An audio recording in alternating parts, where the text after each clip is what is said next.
If you're looking how to raise your children with food and body confidence, then look no further.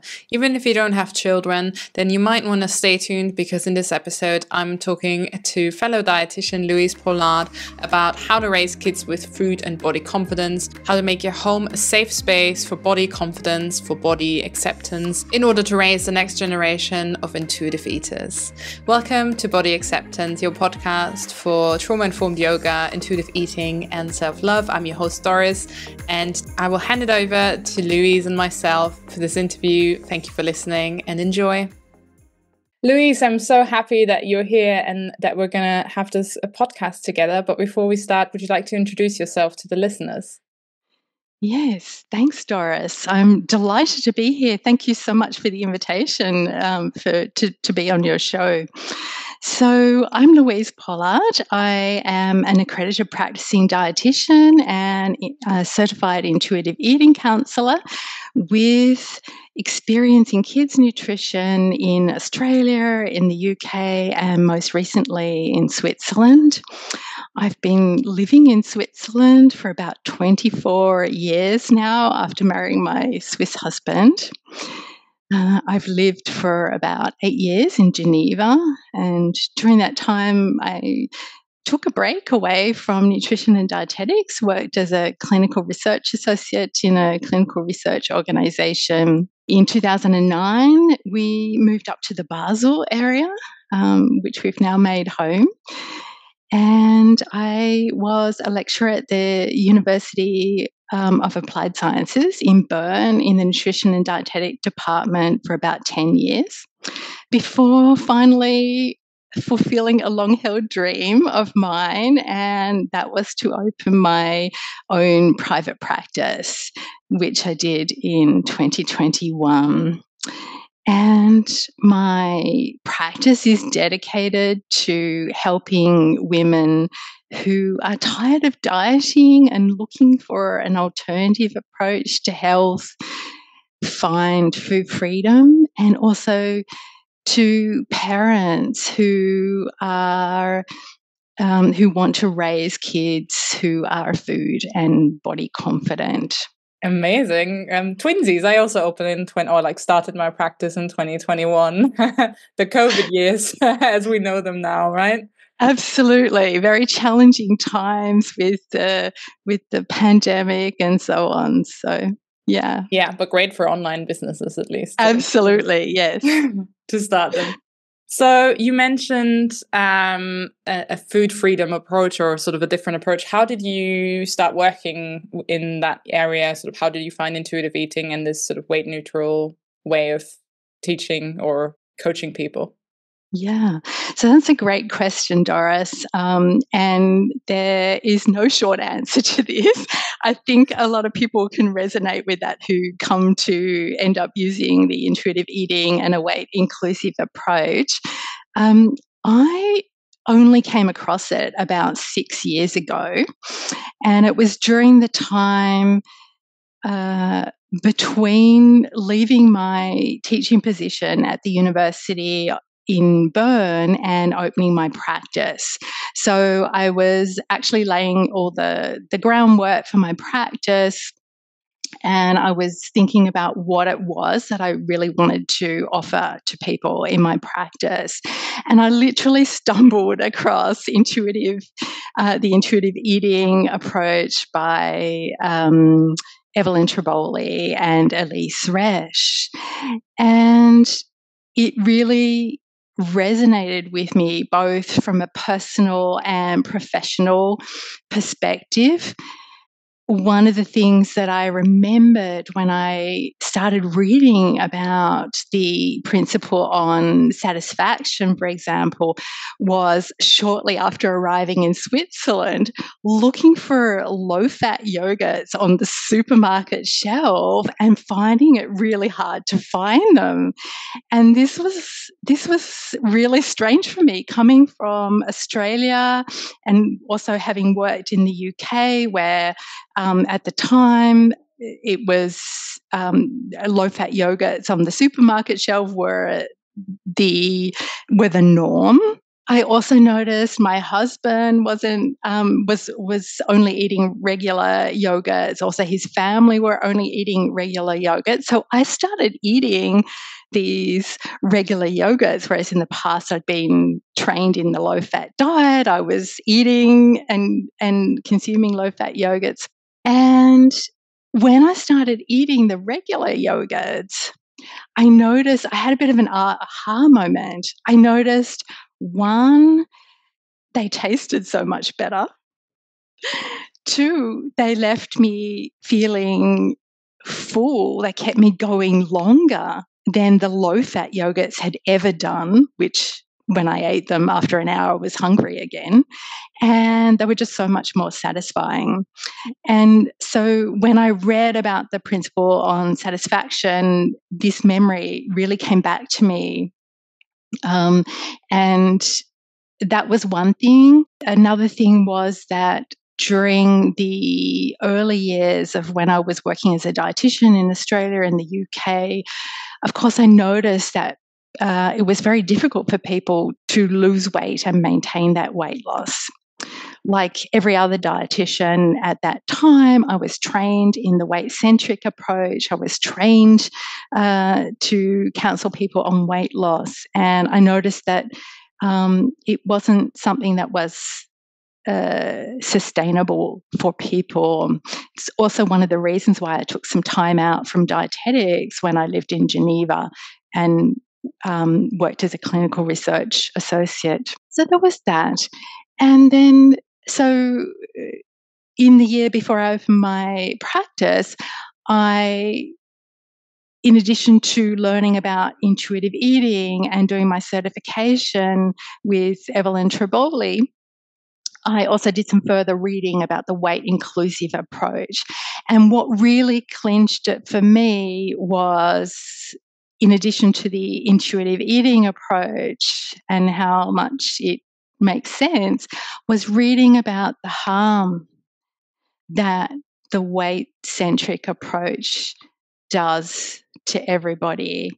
And this was really the thing that clinched my decision to move from really a weight-centric mentality to a weight-inclusive mentality.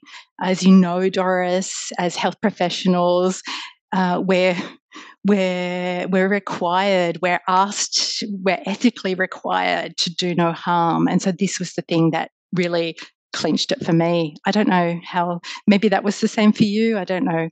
Yeah, a little similar, like you said, that sort of aha moment of, okay, there is a different approach. And as you said, sort of to find out how much harm you're doing. And then, so I always find it interesting, or like I find it such an irony or such a double standard when people, are discriminatory towards people in larger bodies and say, oh, I care about their weight. But it's like, you can't discriminate them because that's harming their health. And then say you're concerned. Like, you can't do that. It just, it doesn't work. And so that I find interesting, and how many health professionals still have that mentality, because we're essentially raised in a health-centric sort of society, right? Absolutely. And I think it's something that I think is very hard for a lot of other health professionals to see and to perhaps admit to themselves that this weight-centric approach is doing a lot of harm. It's something that leads to people not going to doctor's appointments, for example, when they really need to, because they're afraid of being discriminated against on the basis of their weight. Dieting is associated with an increased risk of eating disorders, binging, weight cycling, also known as yo-yo dieting, which in itself is associated with or linked to physical harm, increased risk of diabetes, cardiovascular risk, not to mention all those physical side effects that we don't really talk about with one another. And I think when you're deep in diet culture, which I think many health professionals are, just by virtue of our training, it's very hard until you step out of that to see that potential harm that you're doing. Absolutely. And it's hard to, when you work, or sort of when you look into your behavior in any kind of regards to discrimination, and then you realize, oh, okay, I've sort of been following this mindset and it's been hurting people. It's painful, but it's sort of important to not make it about, how you feel, but sort of what you can do to impact people. So, I always find it really impressive when people, take a different route and think like this is actually something that I find ethically sort of aligns with what I want to do in life. And you also mentioned that you're working with parents. What made you decide to work with this sort of group in particular? Yeah, so a few reasons. Firstly, it seemed like a natural fit for me, having worked with kids and parents in Australia, in the UK, then teaching about kids' nutrition at the university. But more than that, I know that many parents struggle with knowing how to feed their kids. Many parents question whether their kids are actually eating enough. They worry about what to do about sweets and sugar. They are doing the best that they can with the information that they have, for example, from their friends, from their family, probably their parents, from things that they read or hear on social media, things they hear through well intentioned public health campaigns, and so on. And at the same time, many of those things are unhelpful, contradictory, even counterproductive. And so, this is one thing that really, I think, doesn't get enough space in our healthcare settings, and we need to focus more on this, because a lot of these things are driving unhealthy food and body behaviors in our kids as they get older. We also know that, for example, that body image plays a huge role in kids' lives. It can affect the way that they turn up in the world. We know, for example, that girls, if they're worried about their appearance, they're less likely to put their hand up in class. Kids are less likely to want to go and play sport if they're concerned about their appearance. Food and body worries can lead or are associated with a higher risk of eating disorders. We know in Europe, for example, up to 50% of, I think it's 15-year-old girls report body dissatisfaction. In Switzerland, a 2012 study found 13 to 17-year-old girls reported body dissatisfaction and dieting at least once. Globally, 1 in 5 kids are affected by disordered eating. 6 to 8% of teens experience an eating disorder at any time. So we know this is really the scope of the issue. I know a lot of people think these are rare things. They might even think, for example, that body dissatisfaction has something to do with vanity, but we're really talking about how these things affect the way that kids turn up in the world. Oh, thank you for sharing those stats. I feel like sometimes numbers make it really kind of how important it is to, work with the next generation, and then work with, like, as you do with the people that raise the next generation. But I think it also speaks to how normalized certain behaviors are, right? That no body, we all feel, uncomfortable about our body. It's normal, but it really shouldn't be. And if you look at a kid sort of that is shielded from that, it's not inherently human, right? It's just something that is taught or that we're raised with the culture. But kids, like a child, it doesn't worry. A child wants to play. It's sort of carefree in that way. But it's sort of, the certain behaviors are just so normalized. Do you find that as well? Absolutely. And I fully agree, Doris. When we're born, we're not worried about our body. When we're a toddler, before we get exposed to the so-called body ideal, we're not concerned about our body. We're just playing freely. We're eating what we want and how much we want. And so it's very much something that we learn in our culture. We also see that in other studies where there is that have studied other populations where there's no body ideal. So the risk of developing food and body issues is much lower in those communities. And yes, those behaviours have been very much normalised by our society. We see that very much on social media. Particularly at the moment, we're seeing a return to a culture that promotes being as thin as possible, unfortunately, on TikTok, and so our kids are being exposed to that. Yeah, and I think they don't. So that's why social media can be so harmful, right? In particular, because it's consumed by many. In particular, you mentioned TikTok. I think for the demographic of the teenagers and the sort of children in general, it's sort of their platform mostly, right? And you don't really question what you see there. And I think the format of what I eat in a day, I think seems really unharmful, right? It's just someone sharing their day.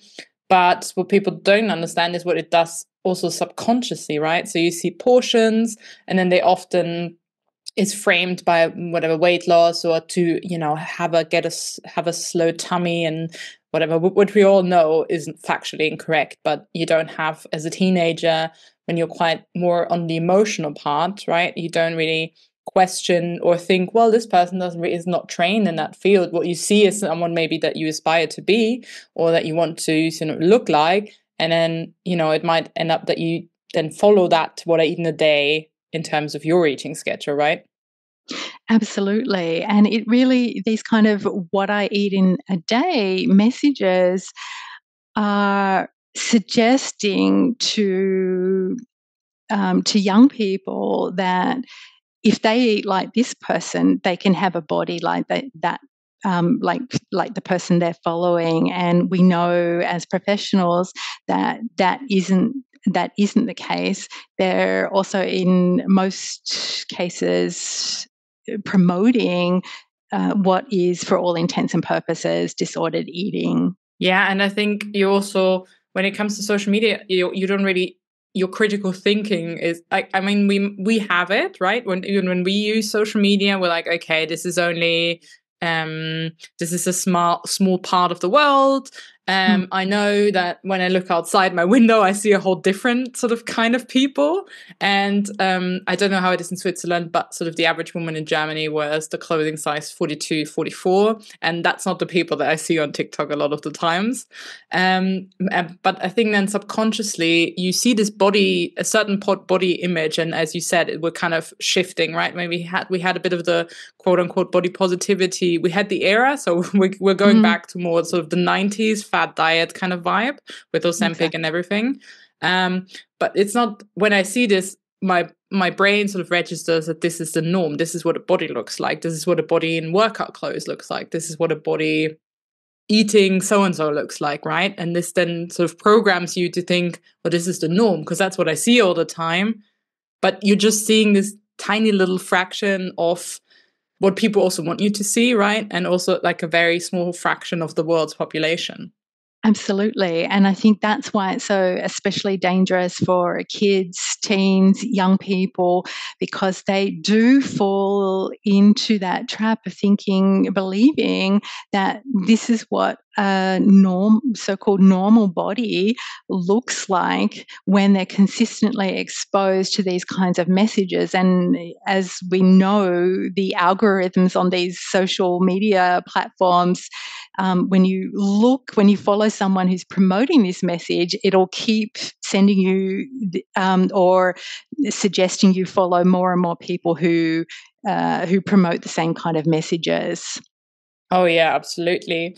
Is social media something that you work with your clients on, like when it comes to the parents? Absolutely. So, and if it's a teen, of course, we'll also discuss social media. I might in in one of the earlier appointments, we might look at the teens' social media feed and talk about how they can adapt how they can unfollow that person that's promoting that information, or how they can show that they're not interested in that content anymore, and how they can diversify their feed, for example, by following people who are in the body positive movement, who are promoting body diversity and encouraging a much broader range of content, and really minimising or avoiding the dangerous content. Oh, that's yeah. I always find social media. I always come back to it to being a tool that can be beneficial, but also it can have its consequences. If you'd like to share, what are some other things that you work with clients on? If there is some sort of more broader topics like social media, but maybe others that come to mind? Yeah. So often so I have quite a range of different clients. If I'm working with parents, some of the things that I'll work on will talk about how to help their kids grow up with a more positive relationship with food, for example, and we'll also touch on how to help them grow up with body confidence. In other words, how to maintain that body confidence that they were born with, really, essentially, and also the eating skills, the intuitive eating skills that they were born with. So, with regards to bodies, if parents have come to me and they're wanting to raise kids who are body confident, one of the things we'll talk about is looking at making their home a body kind home, not talking negatively about one another's bodies, not parents not talking negatively about their own bodies, not talking negatively about other people's bodies, not talking negatively about kids' bodies, but rather focusing on what bodies can do for us, and moving away from an appearance-based focus. So that's certainly one thing that I discuss with parents. Another thing that we talk about is offering unconditional love and support for a child's body. And this can be really hard, especially for parents who have kids who are in a larger body. So I can really empathize with that. Can sometimes be quite challenging given the messages that we hear from our society, but also from in health campaigns, public health campaigns around raising kids to be within a certain body weight range. So there's enormous pressure on parents to do that. And so this can be something that is really quite challenging for parents. And then with regards to separating worth from body size and body appearance, working on complementing kids' intrinsic qualities and skills, not their outward appearance. So that looks like trying to help their kids grow up knowing that their worth is not dependent on their appearance or their body size, like praising them, complimenting them for how kind and thoughtful they are, or how helpful they are, or how good at art or music, or whatever it happens to be, focusing on those things rather than appearance. We want to break this. We want kids to grow up knowing that their worth isn't related to their appearance.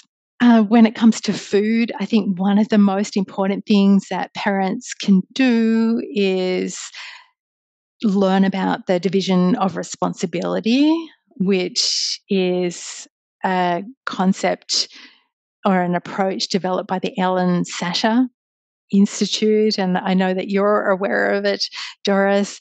It's extremely helpful offers a way of providing a flexible and reliable feeding routine, which kids really need. They need to know when their next meal and snack is coming. We talk about things like not trying to pressure kids to eat their vegetables, because that can affect their relationship with those foods. That's certainly one thing. We talk about food neutrality, talking about food in neutral terms. We hear often people say, "Oh, I'm so bad for eating ice cream," for example, or "Ice cream's so bad for me."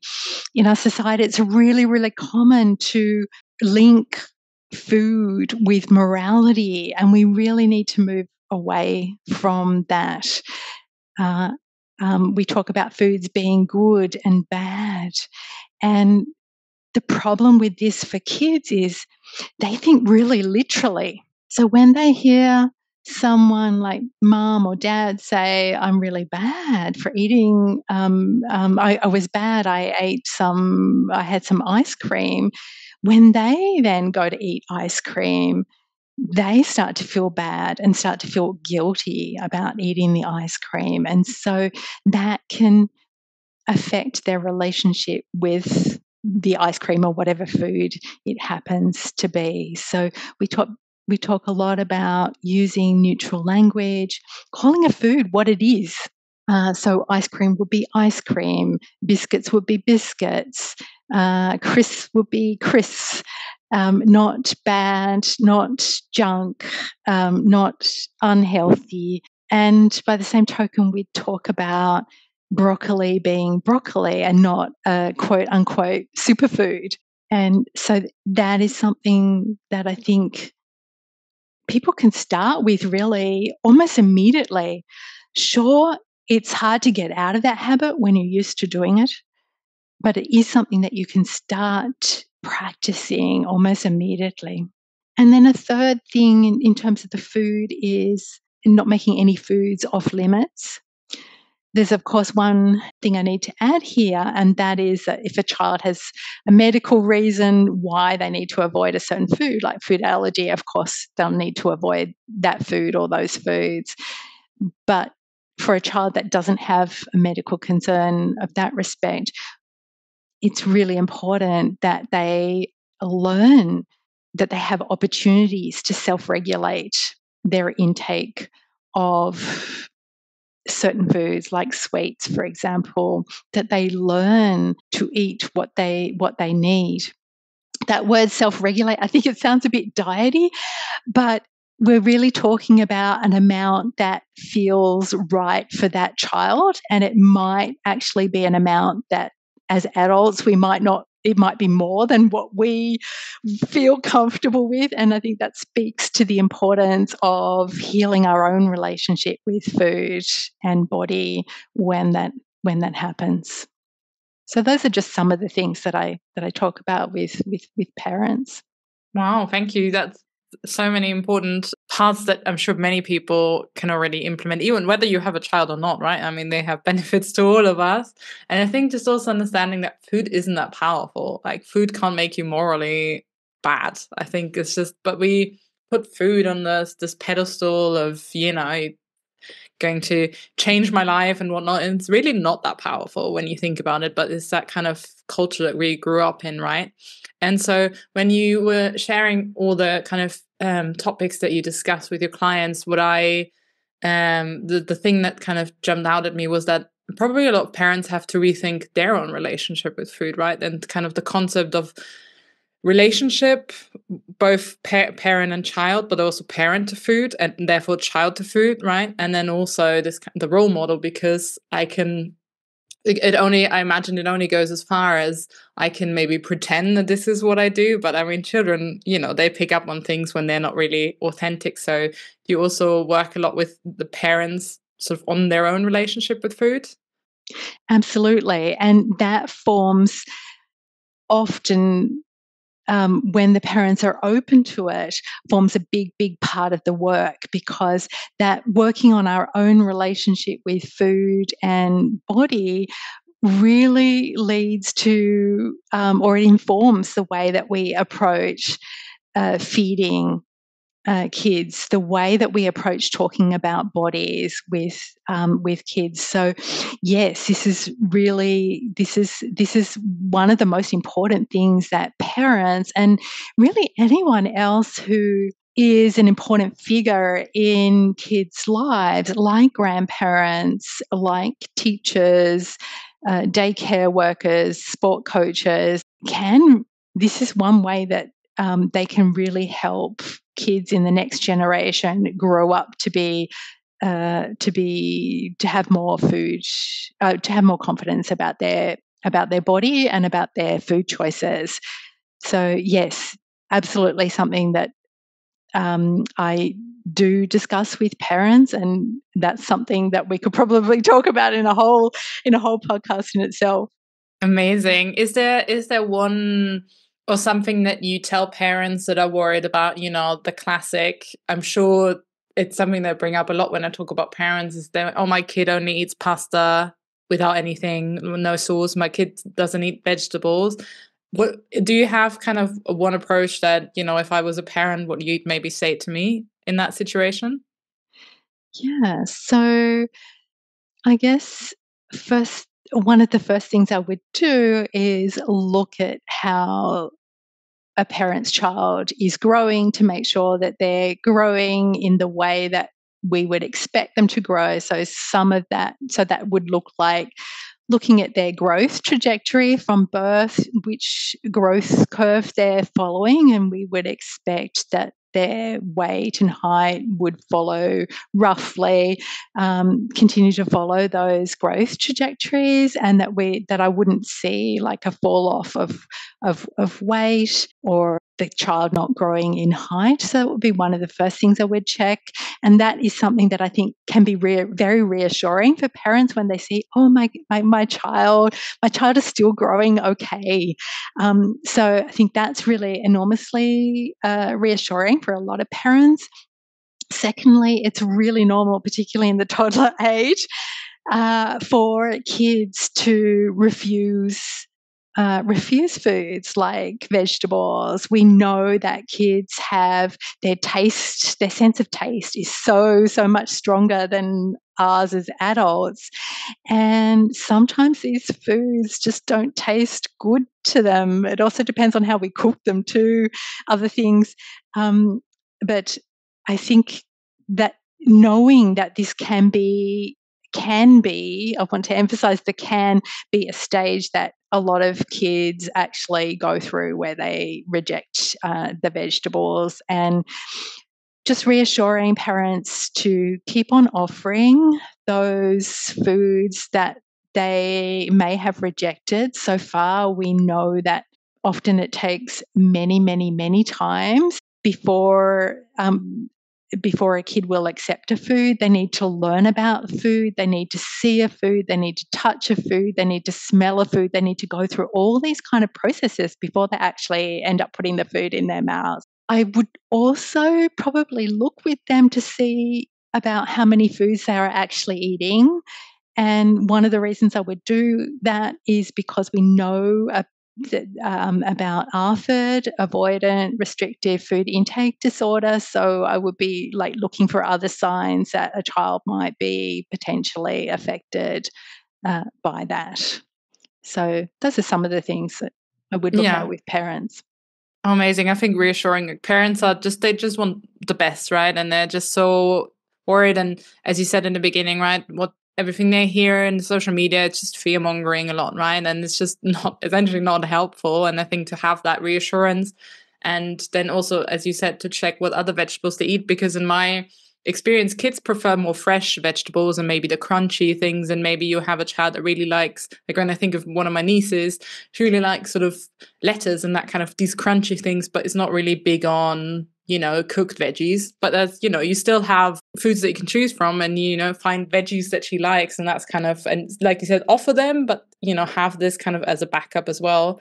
And I don't know whether you speak or whether lunch boxes or just packed lunches or packed meals for school come up. But I always find when talking to parents, or when I work also with teachers a lot, when you look at the lunch boxes, I think sometimes people try and strategize to give the kids something healthy to eat, but knowing that they probably it's nothing they like, but sort of almost cornering them with the food. I find it, and it's just not a really helpful approach in my opinion, because to me it's important a child eats, and then what it is kind of almost secondary to that, right? So if there is whatever a slice of bread with eggs on it, that's fine, but it doesn't need to be packed with veggies and fruit if my child's not going to eat it, because it's just going to come back home, and eventually maybe the child has enough money to buy something from the cafeteria. So it's just I feel like this is just not a great approach. I don't know whether that comes up for your work as well.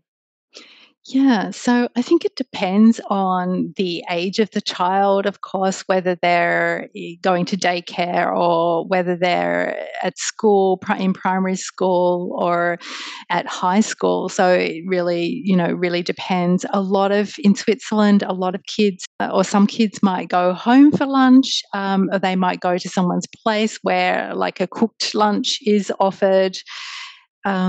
There are parents, of course, who send snacks, for example, with their child to daycare or primary school, and we have there is a policy in Switzerland, unfortunately, of where certain foods are not recommended to be part of that in their snack or lunch box. And I agree with you. I don't find this approach very helpful. As I mentioned earlier in our when we were talking, it's really important to offer an all foods fit approach, and that includes offering foods that are, let's say, demonized in our society alongside other foods like a sandwich and an apple. Alongside that, you might offer some crisps or another food. And this is part of this food neutrality approach as well, is really just bringing those foods off the pedestal and really making foods just food. All foods fit. All foods are okay. All foods offer us something. And also, I think that idea behind, or that I spoke to before, kids with ARFID, for example, what are they going to do when they come to school and they're only allowed to bring certain foods? They might not be the foods that they can actually eat. And at the end of the day, the bottom line in nutrition, of course, is getting enough food to eat. Absolutely. And I always think when it comes to these packed lunches or packed snacks or whatever, I always encourage the parent at the end of the day, try and eat it, because some foods, when they sit or they're in a box for 2 hours, like for example, my niece once wanted these apple crisps, but once they're out, they no longer crispy, right? So and then just to try. How does that bread, after 2 hours of sitting in whatever topping, you try and see, because kids are more, I find that they're more kind of prone to textures and that kind of stuff. They're more sensitive to that than maybe adults, because I feel like many adults we can be more rational with food. We're like, well, I have this lunch and I'm going to eat it. I'm not enjoying it. But the kids, in particular, the younger kids, are more thinking, I don't want to eat that, so I'm just not going to eat that. Yeah, right. It's so off-putting for kids because their sense of taste and smell is so much more heightened than ours. I distinctly remember being in primary school myself, and those were the days where you just left your sandwich, your egg sandwich, or your your peanut butter sandwich in your lunchbox. And yeah, absolutely. By the time lunch came around, the sandwich wasn't looking, tasting very good. So yeah, Absolutely. Put yourself in your kids' shoes, and that can absolutely. can be beneficial. One final question that I have for you, Louise, is we spoke about body confidence and body acceptance as well. How do you practice? I mean, this podcast is all about body acceptance, so that's why I'm asking. How do you currently practice body acceptance and self-care? Yeah, so that's a great question, Doris. And one of the things that I try to do on a daily basis is, and one of the things that I found most helpful for me is practicing body gratitude. So most days I'll think of something something that I feel grateful for my body for doing. I think we're so used to our bodies just going and going and going. And I think it's helpful to take a moment and actually realize everything that our bodies do for us every minute of every hour of every day of every year. They're here for us 24/7. And so I like to be thankful for my body for the things that it does for me. So that is certainly something that I do think about a lot, and probably on a daily basis. Another thing that I do that I find is really helpful is to wear clothing that doesn't feel like it constricts my body, that feels comfortable, that allows me to move. Makes an enormous difference. I find my clients find it makes a huge difference too. And thirdly, I find some kind of movement really helps me feel energized and feel connected with my body. And for me, that looks like maybe hiking. I'm blessed in 5 minutes. I can get out into the forest and at the moment hear the birds singing and get some fresh air and really connect with my body. Another thing I love to do is swimming, particularly if it's in a natural body of water like the ocean or a mountain lake or a river. So, and if I don't have access to those, like at the moment it might be a swimming pool, I love the feeling of water or being suspended in water. I've always loved that. Probably not a surprise considering the country I come from, where we're surrounded by an ocean. But those are the things that I do invest some time in. Oh, thank you. I always find it very interesting. And yeah, just comfortable clothing is such a game changer, right? I feel like the pandemic changed a lot for us, that we rethought, in particular, trousers and jeans, right? Like, who needs those? It just needs to be comfortable. Yes. Well, thank you so much for this conversation, Louise. I found it super inspiring and such an important topic, how to raise kids with food and body confidence. So thank you so much for your time and expertise. Thank you so much for having me, Doris. It's been a pleasure being on, and look forward to keeping in touch. So thank you so much for staying till the end. I hope you found this episode as informative as I did. All the information on Louise you'll find in the show notes. She also provided a list on resources in terms of books if you're interested in diving a little bit deeper. Make sure to follow her on Instagram as well. And if you have any feedback for me, for us, please feel free to share that. You can comment, or you can send both me and Louise a message on Instagram. Or maybe you have any wishes for future guests or future topics, then also feel free to let me know. I hope you have a great rest of your day, and I hope you tune in soon. Take care.